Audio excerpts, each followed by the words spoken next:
What have you learned the most about yourself? And I say that knowing it's a heavy question. I mean, you consistently learn about yourself, and your journey specifically has evolved so much. Yeah, I think just for me, like there was a lot of substitution in the beginning of my abstinence from drinking. Yeah. Like I really started smoking weed. I mean, I've smoked weed since I was like 15 years old, and always in like mind-numbing amounts. But I think that in conjunction with alcohol was like so like state altering that when I quit drinking alcohol, I was like, oh, I'm normal now. And like I think that just like shedding the layers like over time in regards to like my specific relationship with drugs and alcohol, and just like state altering stuff in general. Like your girl loves an altered state of consciousness because I feel or have felt in the past so uncomfortable in my own skin and with my own thoughts, and just like so I guess to answer your question, I think the thing I've learned the most is, for me, absolute sobriety is just paramount to my mental health and my well-being. I love that you just said it was like shedding of layers, because you and I have very different experiences with alcohol. I was never like into weed. Sarah, for instance, did like drugs and alcohol. And it's kind of like you're in a room and how many layers do you have on? So you're like, it's hot. I want to get sober. I'm going to take this one coat off. And some of us have just that one coat. We have that feather down layer like I did, where it's just alcohol, and you take it off and that's all you're wearing. And there are other people out there who have so many. They have a sweater, they got a scarf. Yeah. And that can take time to realize you still are hot and you need to shed another layer, no matter how thin of a coat you think it is, or that maybe you're going to be more vulnerable or showcase a part of your body that you don't or emotionally don't want to show.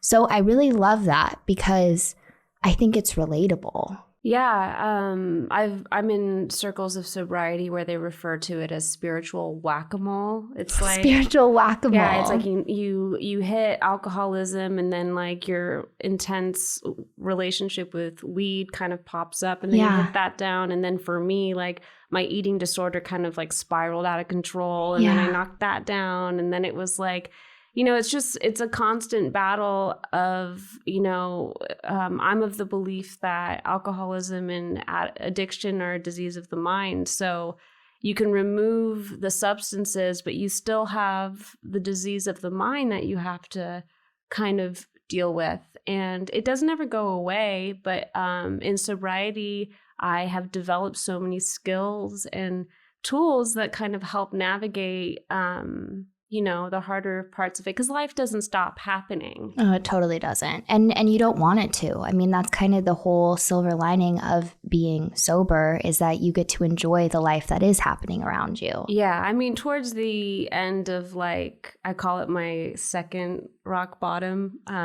my like emotional rock bottom, when I had to quit smoking weed, like I really did want life to stop happening. Yeah. Like I was really, I don't know if like talking about suicide is too much for this podcast, but like that's where I was when I had to like really make the decision to like cut weed out of my life. I was just so unhappy and just like actively trying to think of ways that I could like make it stop. So it wasn't until I like made the decision to get fully sober that I started to really enjoy life again, because I was just so like... You were still hot in that room. Oh man, yeah, I was still so hot in that room. And things got better for a while when I first like quit drinking, you know what I mean? Like when I first stopped drinking, it was 2 years before I quit smoking weed. And life did get better because there were no like, I wasn't weed is so innocuous in a lot of ways, you know what I mean? Which I think makes it more dangerous because you don't really notice. You can't do any huge physical damage while high. Right. You just kind of like do nothing, right. I guess. Right.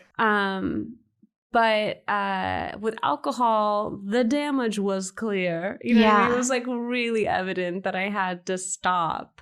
And in a lot of ways, I owe my alcohol sobriety to weed, because I really just needed something to like just mute the agony of my sobriety for a little bit. It was like sober light. Yeah. Diet sober. Diet sober.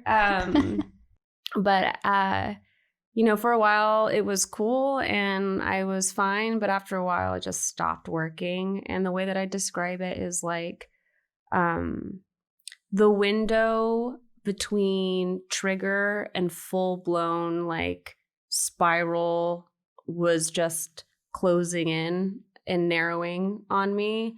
And the things that triggered me just became more and more mundane, like the longer I don't know why that is either. I don't have like an answer for that, because like it's okay not to. I just like things were like, I loved weed, loved it. I was like, there's nothing wrong with this miracle drug. But after a while I just became like incapable of coping without it, and couldn't sleep, couldn't eat.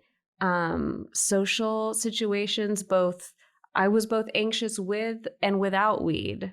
It was just so strange. Yeah, you were like in a lose-lose sitch. I was in a lose-lose sitch. And like I had like state dependency where like I really didn't know how to operate without weed. Like I used it to write sketches. Yeah. I used it to like calm my nerves before going to set. Yeah. At like 7 a.m. before I had to be on set at like 8, and be like, it's okay, I'll just take a mini toke. Like,